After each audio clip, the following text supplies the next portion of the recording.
Joining us is Army combat veteran who served in Iraq and Afghanistan, Senator Tom Cotton. Senator, the minority in the House, Republicans, put out a report. Besides that, Biden people want to bury this. Is that possible, to bury this catastrophic exit?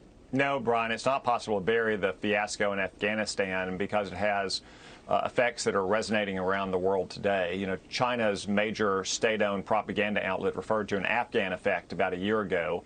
Part of what you see in Ukraine is the Afghan effect. Vladimir Putin took Joe Biden's measure last August, and he started building up troops on Ukraine's border just a month later. Xi Jinping took the measure of Joe Biden. The Afghan effect there, as you see, with the bellicose rhetoric and actions regarding Taiwan. So even though Joe Biden and his administration never wants to discuss the Afghan fiasco, it kind of underlies a lot of the chaos you see around the world. It wasn't just a tragedy for the troopers that we lost and their families and those Americans that we left behind. It was a strategic blunder of the First Order, and unfortunately it's going to be living with us for a long time, at least as long as Joe Biden is president. I want you to hear what Tim Kennedy told me. He's working in Iraq and Afghanistan, just getting people, Ukraine and Afghanistan, just getting people out. Here's what he told me about the chaos. He was actually at the airport when everything went down. We still have people in safe houses that are running from the Taliban, valuable people. We have, when we left, there were hundreds of Americans that we still needed to get out. It was chaos. It was anarchy. It was the worst thing. Like, it was apocalyptic. The level of desperation, it's indescribable. You see people falling from planes and babies going over concertina wire. That is nothing even close to how bad it was on the ground. He's got a documentary out. That is true. And I'm afraid that everyone's focused on bills and raids and not enough on this. Before we talk about China, just what Tim said. It was chaos. It's chaos. It was a catastrophe for all those there. I know people who were there on the front lines and have explained what it was like to me.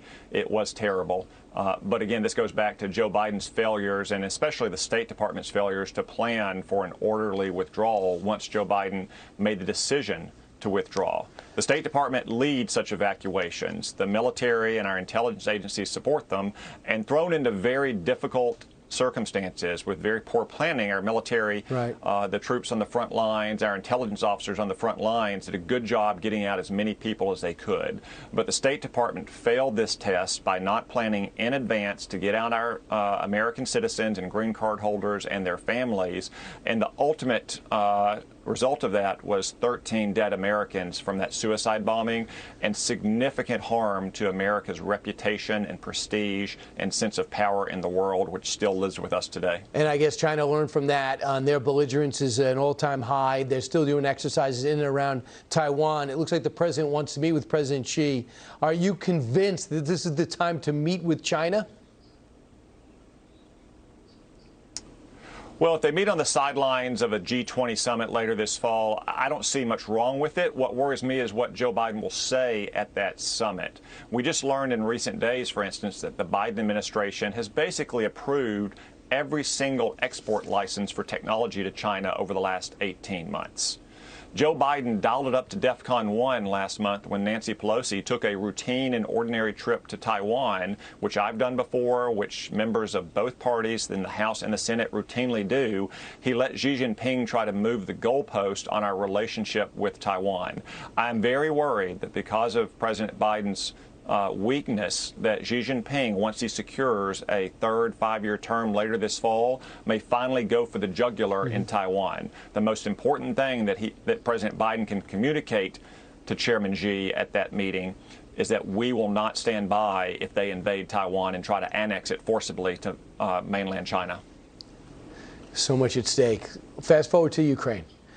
So we have pledged another $700 million to that country. We've given some very effective weapons, allow them to penetrate, it looks like, through guerrilla warfare into Crimea and have some success in Kherson, moving on the offensive.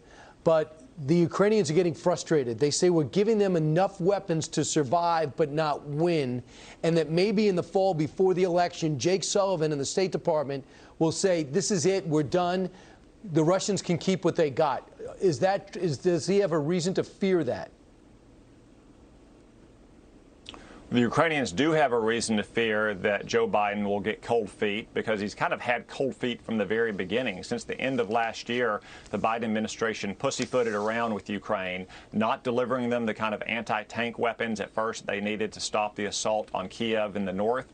Once they started sending those weapons, and it was clear that we'd face a traditional artillery battle in eastern Ukraine, they didn't send them the kind of advanced artillery and rocket systems they needed. Since we've started sending those, they're still doing it too slowly, and there's too many restrictions on ammunition. Look, the Ukrainians were invaded by Russia. They want to defend their own territory.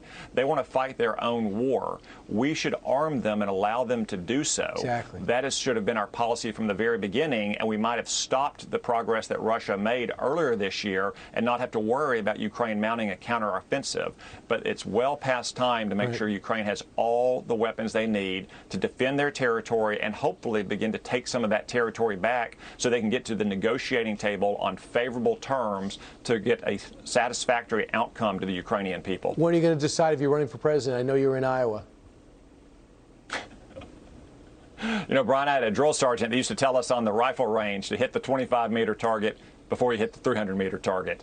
And right now, the 25-meter target are these elections in November. The American people are prepared to send a message to Joe Biden. They don't like this kind of weakness. They don't like the inflation or the crime or the open borders. Got it. I'm focused on that 25-meter target now. We'll look at the next election after this election. Senator Tom Cotton, thanks so much. Enjoy your weekend.